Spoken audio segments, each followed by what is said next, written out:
जय हिंद दोस्तों। इस वीडियो में हम लोग बात करने वाले हैं एरिया 51 के बारे में। ये तकरीबन 150 किलोमीटर लंबा है। हालांकि इसमें बहुत सारी मूवीज़ की शूटिंग भी हुई है। अमेरिका का ये कहना है कि ये हमारा सीक्रेट टेस्टिंग लोकेशन है। इसका जो दूसरा नाम है Nevada testing and training range. तो अमेरिका के जितने भी हाईटेक हथियार है वो इसी रीजन में टेस्ट किए जाते हैं। ये दुनिया में एक ऐसा इकलौता टेस्टिंग रेंज है कि जिसके बारे में अमेरिका किसी को कुछ बताता ही नहीं है। यहाँ एंट्री करने के 16 किलोमीटर पहले ही यहाँ पे बोर्ड है कि नो एंट्री, मतलब यहाँ पे आगे जाना अलाउ नहीं है। पहले तो ये भी आदेश दिया गया था कि जो भी इंसान इसके अंदर जा रहा है उसको गोली मार दो सीधे।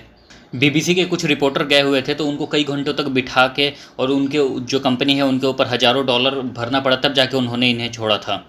यहाँ पे तो ड्रोन्स आप उड़ा ही नहीं सकते ऊपर के एरिया में। ड्रोन्स तो बहुत दूर की बात है, बट यहाँ के ये जो एरिया है इसके ऊपर ना आप पैसेंजर प्लेन उड़ा सकते हैं, ना ही कोई फाइटर जेट उड़ा सकते हैं। जितनी भी सैटेलाइट है उनमें से कोई भी सैटेलाइट यहाँ की तस्वीर ले नहीं सकती।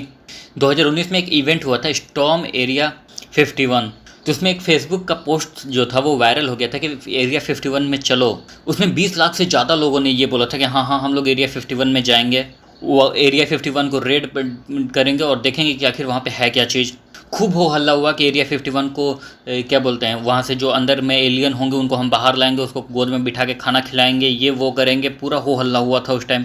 बट जिस दिन इवेंट की बारी आई उस दिन सिर्फ 150 लोग पहुँचे थे। वो भी एरिया 51 के तक नज़दीक नहीं गए थे, बहुत दूर से ही थे वो लोग, और वहीं से वो लोग वापस चले गए, उसके पास तक भी नहीं गए। क्योंकि अगर वो लोग एरिया 51 में घुस जाते तो अमेरिका दौड़ा दौड़ा के मारता उन लोगों को। और अमेरिकन अथॉरिटी ने उन लोगों को वार्न भी किया था कि बेटा अंदर मत आ जाना, अगर हिम्मत है तो आके दिखाओ। लोगों का ये कहना है कि इस एरिया में एलियंस हैं, क्योंकि वहाँ के कुछ साइंटिस्ट और जो गार्ड्स हैं उनका ये कहना है कि यहाँ पे कुछ सालों से एलियन है।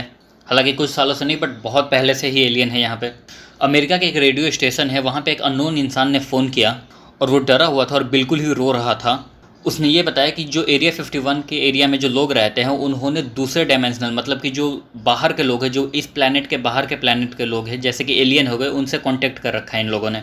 और वो जो एलियन है वो इस पूरी धरती को ख़त्म कर देंगे। और इतना ही बोल के उसका फ़ोन कट हो जाता है। फिर उसके बाद उसका क्या हुआ किसी को नहीं पता। उसके बाद यहाँ के जो गार्ड है उसने ये बोला था कि यहाँ पे एक्सपेरिमेंट्स होते हैं।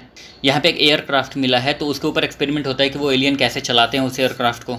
ऐसा भी बोला जाता है कि जो एलियंस की बॉडी है वो वहाँ पे रखी हुई है और उसके अंदर से उसकी जो बैक्टीरिया है उसको निकाला जाता है। क्योंकि आप लोगों ने अगर मूवी देखा होगा अमेरिकन मूवी की, तो सबसे ज़्यादा एलियन अटैक अमेरिका में ही होता है। अमेरिकन मूवी में ये सब दिखाया जाता है। 1950 के दौरान कोल्ड वॉर शुरू हो गया था। जो सोवियत यूनियन है उसने एक के बाद एक वेपन्स बनाने शुरू कर दिए थे। तो अमेरिका ने बोला कि यार ये तो बहुत बड़ी प्रॉब्लम हो जाएगी, क्योंकि हमको भी हथियार बनाना पड़ेगा। अमेरिका का ये कहना है कि हम अपनी टेक्नोलॉजी को इतनी सीक्रेट इसलिए रखते हैं ताकि इसको कोई चुरा ना ले, क्योंकि हम लोग यहाँ पे हाई लेवल वेपन्स को टेस्ट करते हैं। तो इसलिए अमेरिका ने दिखाने के लिए U2 प्लेन जो है वो उड़ाया था। और U2 जब पहली बार हुआ था तो लोगों ने बोला था कि अरे बाप रे ये क्या उड़ा है। उनको लगा कि हमने UFO देख लिया है पहली बार। तो अमेरिका का ये कहना है कि भाई ये टेक्निकल जगह है, यहाँ पे ज़्यादा एक्सपेरिमेंट्स होते हैं, वो यहाँ पे लोगों को आने नहीं देंगे और किसी को अपनी सीक्रेट्स नहीं बता सकते हैं। 2013 तो किसी को पता भी नहीं था कि ऐसा कुछ एरिया भी है। 2013 में जाके CIA ने इसको पब्लिक किया है। 1950 में US नेवी ने और जो US एयरफोर्स है उसने काफ़ी सारे एरोप्लेन भेजे थे, वो भी USSR में। लेकिन बात वही थी कि ये सारे जो प्लेन्स हैं, जो एयरक्राफ्ट है, वो सारे उड़ा दिए जाएंगे, इनको ख़त्म कर दिया जाएगा। तो उस टाइम के जो प्रेसिडेंट थे इज़ेनहॉर, उन्होंने ये बोला था कि हम लोग एक ऐसा प्लेन बनाए थे जो उसको लोग ट्रैक ना कर सकें और उस प्लेन को कोई मार ना सके। तो उसी टाइम पे U2 प्रोग्राम स्टार्ट हुआ था। तब जाके एक्सपेरिमेंट को नेवाडा डिज़र्ट में स्टार्ट किया गया था। तो वही जो लोगों ने जुलाई के 1955 में जब U2 को टेस्टिंग हुई तो लोगों ने देखा तो ये भाई ये कौन सी प्लेन आ गई, हम लोगों ने UFO देख लिया। तब US ने बोला कि रुको भाई ये U2 प्लेन है।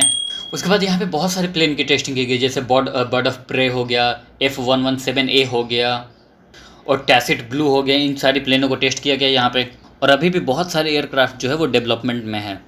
अब हम लोग ज़रा बात कर लेते हैं कि इस एरिया में एलियंस की एक्टिविटी है या नहीं है, ये लोग एलियन से कनेक्टेड हैं या नहीं है। तो 1989 में बॉब लेजार्ड ने एलियन को देखा था और यहाँ पे एलियन के स्पेस क्राफ्ट पे स्टडी चल रही है। और इस एरिया में एक एलियन एयरक्राफ्ट जो है वो क्रैश हुआ था। तो इसलिए जो एरिया 51 है वो जो है वो इस एरिया में बनाया गया ताकि वहाँ पे इसकी स्टडी की जा सके। और दूसरी बात ये कि यहाँ पे लगातार दूसरी दुनिया से संपर्क किया जाता है, यहाँ से रेडियो वेव भेजा जाता है, यहाँ पे बहुत बड़े बड़े एनर्जी वेपन्स को बनाया जाता है, यहाँ पे बायोलॉजिकल प्रोग्राम चल रहा है ऐसा कि जो पूरी दुनिया को ख़त्म कर सकता है। उसके बाद वेदर कंट्रोल का चल रहा है कि वेदर को कैसे कंट्रोल किया जाए और कैसे मौसम को कंट्रोल किया जाए अपने हिसाब से, तो इसका भी स्टडी यहाँ पे चल रहा है। यहाँ पे टाइम मशीन भी बनाया जा रहा है कि 20 साल आगे, 40 साल आगे, 50 साल आगे ऐसे कैसे और 50 साल पीछे कैसे जाया जाए, इस पे ऊपर भी काम चल रहा है। उसके बाद यहाँ पे टेलीपोर्टेशन टेक्नोलॉजी भी बनाई जा रही है। तो इन सारे चीज़ों पे यहाँ पे काम चल रहा है, इसीलिए इस एरिया को बहुत ही ज़्यादा सीक्रेट और सेफ रखा गया है। यहाँ पे ऐसे एयरक्राफ्ट भी बनाया जा रहा है कि जो कि अपना विजिबल है उसके बाद इनविजिबल हो सकता है, जैसे कि वो बादलों में जाते हैं उसके बाद बादलों में ही छिप जाएंगे, इनविजिबल हो जाएंगे, किसी को दिखाई नहीं देगा, जिसकी वजह से उनको ट्रैक नहीं किया जा सकता। मतलब कि जो भी कलर होगा उस कलर के हिसाब से ढल जाएगा ताकि वहाँ पे दिखाई ना दे।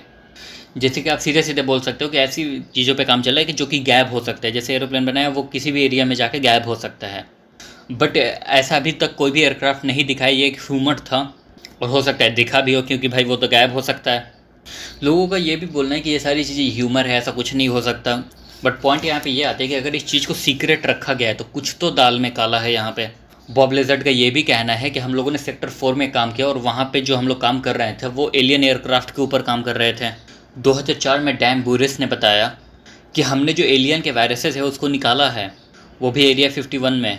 जो जेरोड नाम का एलियन था उसके वायरस को हमने ही निकाला है। तो इसके ऊपर जो कॉन्स्पिरेसी है वो बहुत ज़्यादा अभी चल रही है।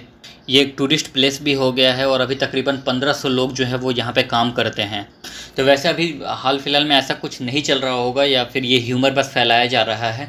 और अमेरिका इस चीज़ को सीक्रेट इसलिए रखना चाहता है क्योंकि जो चाइना है वो सारी चीज़ें जो टेक्नोलॉजी है वो चुराते रहता है, वो वहाँ पे ख़रीद के उसके हिसाब से सस्ती टेक्नोलॉजी बना के बेचता है, तो इसलिए इस चीज़ को सीक्रेट रखा गया है।